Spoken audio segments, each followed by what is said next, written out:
Assalamualaikum warahmatullahi wabarakatuh. Nama saya Dewi Melinia, program studi manajemen keuangan dari Politeknik Negeri Jakarta. Di sini saya akan mempresentasikan tentang pengaruh desain organisasi terhadap perilaku kelompok dan perilaku individu. Nah, di sini tuh apa aja sih yang bakal kita bahas? Oh ya, pertama-tama tujuan saya membuat video ini adalah untuk memenuhi salah satu tugas dari mata kuliah perilaku organisasi. Nah, apa aja sih yang bakal kita bahas? Yang pertama itu point of discuss-nya itu ada background.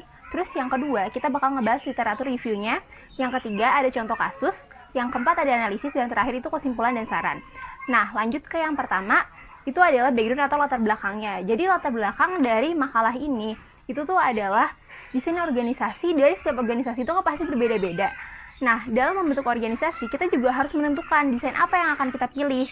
Entah itu desainnya berbentuk formal atau informal. Jadi, yang pertama akan kita bahas itu adalah latar belakang atau background-nya. Nah, setiap organisasi itu, dalam bentuk organisasi, kita tuh harus menentukan desain organisasi seperti apa yang akan kita inginkan. Nah, biasanya tuh ada dua jenis desain organisasi. Yang pertama itu ada mekanik atau organik. Mekanik itu tuh biasanya cenderung yang formal. Kalau misal organik, biasanya dia yang informal. Desain organisasi ini secara tidak langsung juga akan mempengaruhi perilaku kelompok dan perilaku individu dari masing-masing anggota organisasi. Nah, maka dari itu penting sekali untuk kita ngebahas gimana sih dampak dari desain organisasi ini untuk perilaku kelompok dan perilaku individu. Nah, yang pertama, kita akan membahas tentang literatur review atau teori-teori yang membahas tentang desain organisasinya. Pertama itu, pengertian desain organisasi. Desain organisasi merupakan langkah awal dalam memulai pelaksanaan kegiatan perusahaan untuk pencapaian tujuan perusahaan. Jadi, waktu kita ingin membuat organisasi, kita tuh harus menentukan dulu seperti apa organisasi yang kita inginkan. Nah, di dalam desain organisasi itu terdapat dua jenis. Yang itu tuh yang pertama ada organik, dan yang kedua ada mekanik. Nah, pertama itu organik dulu. Organik itu biasanya tuh cenderung ke yang formal. Organik itu cenderung yang ke informal.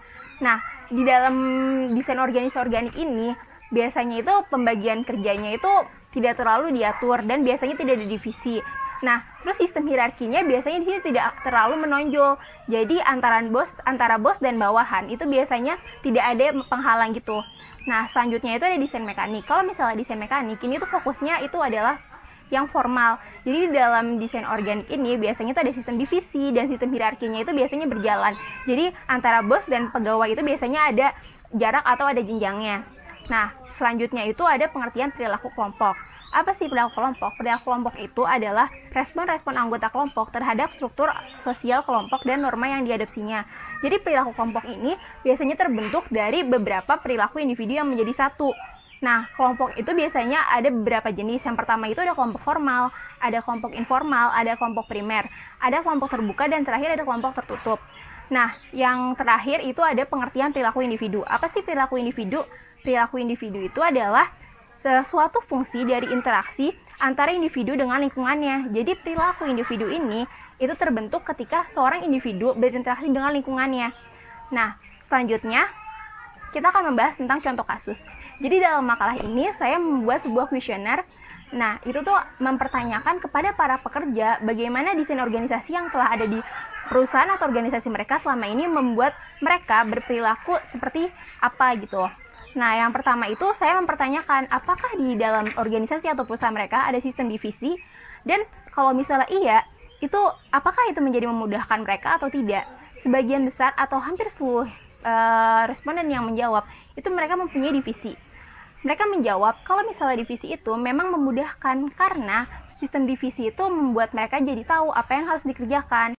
Jadi di sini tuh rata-rata menjawab kalau misalnya sistem divisi itu memudahkan karena mereka akan tahu apa yang harus dituju dan mereka tuh lebih fokus ke pekerjaan mereka di dalam divisi tersebut. Dan biasanya ya, dengan pembagian divisi berarti perusahaan atau organisasi itu merekrut berdasarkan keahlian-keahlian. Jadi misalkan ada lowongan kerja tentang divisi marketing, berarti akan dipilih orang-orang yang ahli di divisi marketing. Misalkan ada lowongan pekerjaan tentang divisi HRD, berarti akan dipilih orang-orang yang ahli di bagian di bagian HRD. Nah, selanjutnya itu ada pertanyaan tentang bagaimana pembagian kerja di sana, apakah sudah jelas, dan kalaupun iya, apakah mereka tidak membuat improvisasi atau mereka hanya fokus terhadap pembagian kerja yang telah dibuat.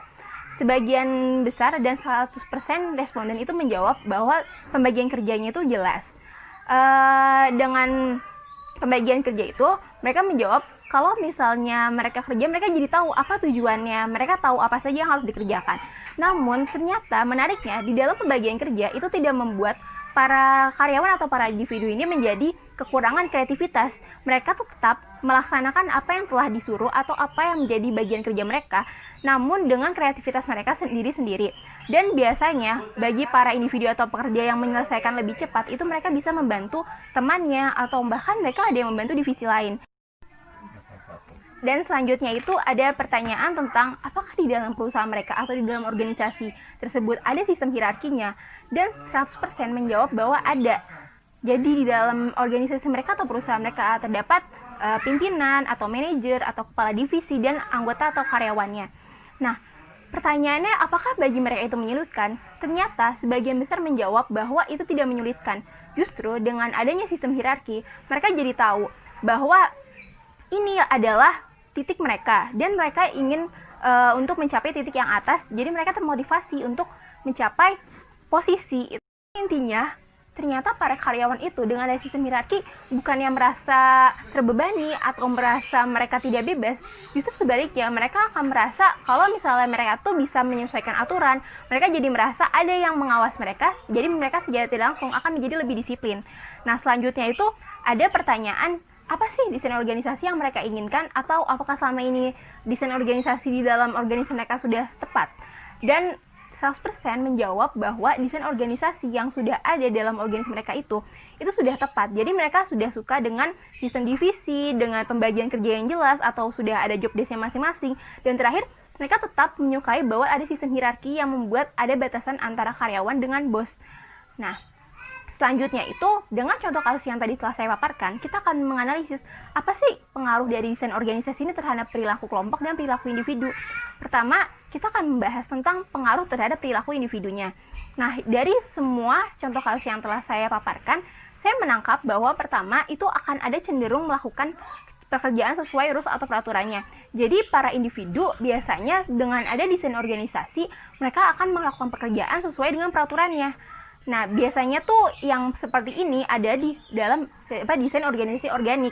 Karena desain organisasi organik ini biasanya kan dia akan membentuk sistem yang formal.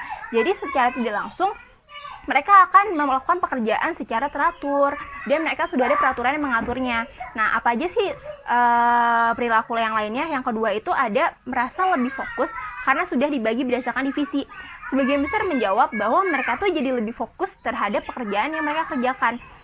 Jadi dengan ada sistem pembagian divisi ini, para perilaku individu yang terbentuk itu biasanya adalah mereka menjadi lebih fokus dan lebih tahu arah tujuan pekerjaan mereka itu kemana. Nah, selanjutnya itu ada lebih cepat dalam menyelesaikan pekerjaan. Kan mereka sudah dibagi berdasarkan job desk-nya, pembagian kerja. Jadi mereka itu biasanya cenderung lebih cepat dalam menyelesaikan pekerjaannya dibanding individu atau dibanding karyawan-karyawan lain yang tidak jelas job desk-nya apa. Nah, selanjutnya itu ada lebih fokus, lebih teliti, dan mempunyai tujuan yang jelas. Jadi, yang tadi seperti yang sudah saya bilang, mereka akan lebih fokus. Selain itu, mereka juga biasanya lebih teliti, karena mereka sudah tahu. Mereka sudah tahu, oke, saya melakukan pekerjaan yang A. Jadi, mereka bakalan fokus di dalam yang A aja. Dengan mereka fokus, mereka bakal melakukan lebih yang teliti lagi. Nah, selanjutnya itu, mereka lebih disiplin dan lebih teratur. Nah, karena yang tadi peraturan atau karena mereka sudah ada sistem hierarkinya, sudah ada bos yang mengawasi, sudah ada manajer, dan sudah ada peraturan yang mengatur, biasanya itu mereka akan lebih teratur dalam melakukan pekerjaannya, mereka tidak akan nyeleweng kemana-mana, dan sudah ada yang mengawasinya. Nah, terakhir itu biasanya mereka lebih giat kerja, menyelesaikan pekerjaan dengan baik sesuai deadline, dan mereka itu biasanya mempunyai motivasi untuk lebih maju lagi. Nah, selanjutnya itu saya akan menganalisis tentang pengaruh desain organisasi terhadap perilaku kelompoknya. Nah, selanjutnya itu ada pengaruh terhadap perilaku kelompok. Nah, tadi kan sudah diberitahu bahwa kalau misalnya desain organisasi itu akan mempengaruhi perilaku individu-individunya. Nah, secara tidak langsung individu ini kan akan membentuk kelompok, apalagi dengan sistem divisi atau desain organisasi organik. Desain organisasi mekanik. Nah, dengan ada desain organisasi mekanik atau yang formal, secara tidak langsung manajer atau bos itu kan akan mengatur divisi yang nama lainnya adalah kelompok formal, yaitu kelompok yang dibentuk karena mereka ingin melakukan tugas atau karena untuk tujuan tertentu. Nah, dengan ada kelompok formal ini, mereka akan berinteraksi atau melakukan hubungan yang berhubungan dengan pekerjaan. Mereka akan membicarakan pekerjaan, mereka akan membicarakan tujuan perusahaan atau bagian-bagian lain terkait dengan tugas mereka masing-masing. Namun menariknya, secara tidak langsung ini, mereka tuh akan membentuk kelompok informal. Jadi di balik kegiatan mereka yang berhubungan dengan pekerjaan, mereka kan akan jenuh dan mereka akan membicarakan kegiatan lain atau membicarakan hal lain di luar pekerjaan, yaitu bisa jadi tentang kesamaan mereka atau latar belakang mereka. Jadi desain organisasi mekanik ini tidak tentu tentang kelompok formal saja, namun bisa jadi di dalamnya itu ada kelompok informal. Nah, pengaruhnya tuh apa saja sih? Yang pertama itu ada hubungan antar karyawan atau individu cenderung tentang pekerjaan. Yang kedua, itu divisi dapat dikategorikan ke dalam kelompok formal. Nah, yang ketiga, itu ada peraturan yang ada di organisasi, itu dapat membuat perilaku kelompok konsisten dan dapat diramalkan, itu menurut Gito Sudarmo. Ini tuh secara tidak langsung kita melihat bahwa seperti yang tadi telah dijelaskan sebelumnya, dengan ada peraturan, biasanya mereka akan cenderung lebih konsisten dan dapat kita ramal akan seperti apa. Nah, yang terakhir itu divisi juga mempunyai tingkat kerjasama dan keselarasan yang tinggi. Jadi dengan adanya pembagian sistem divisi atau desain organisasi mekanik ini, biasanya itu tingkat kerjasamanya itu tinggi karena mereka sudah jelas apa yang ingin dicapai dan biasanya tuh keselarasannya juga tinggi. Nah, sedangkan kalau misalnya desain organisasi organik, biasanya itu kan mereka tidak dibagi divisi dan biasanya mereka akan mempunyai pekerjaan yang masing-masing. Biasanya di sini itu tuh sistem kerja samanya itu tidak terlalu tinggi dan keselarasannya itu tidak terlalu tinggi. Dan kelompok yang biasanya terbuat di dalam desain organisasi ini itu biasanya adalah kelompok informal. Nah, terakhir ini ada kesimpulan dan saran. Pertama itu ada kesimpulan. Jadi kesimpulan yang dapat saya ambil dari penelitian atau analisis yang telah saya teliti tentang pengaruh desain organisasi terhadap perilaku kelompok dan perilaku individu itu apa aja sih? Yang pertama, saya melihat bahwa perilaku individu dalam desain organisasi mekanik biasanya cenderung fokus terhadap pekerjaan, teratur, disiplin, dan bekerja sesuai rules. Jadi, secara tidak langsung, ya orang-orang yang mempunyai desain organisasi mekanik ini akan fokus, teratur, disiplin, dan sebagainya. Nah, lanjut. Saat ini banyak karyawan atau individu yang tetap dapat mengasah kreativitas meskipun pekerjaannya sudah ditentukan di awal. Jadi bagi kalian atau bagi orang-orang yang ingin membuat suatu desain organisasi, itu ternyata saat ini tidak hanya bergantung pada satu desain organisasi saja.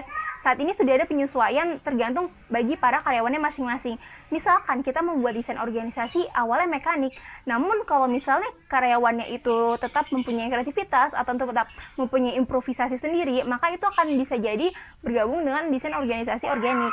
Nah, selanjutnya itu ada perilaku kelompok. Pada desain organisasi yang formal akan cenderung lebih formal atau membentuk kelompok formal.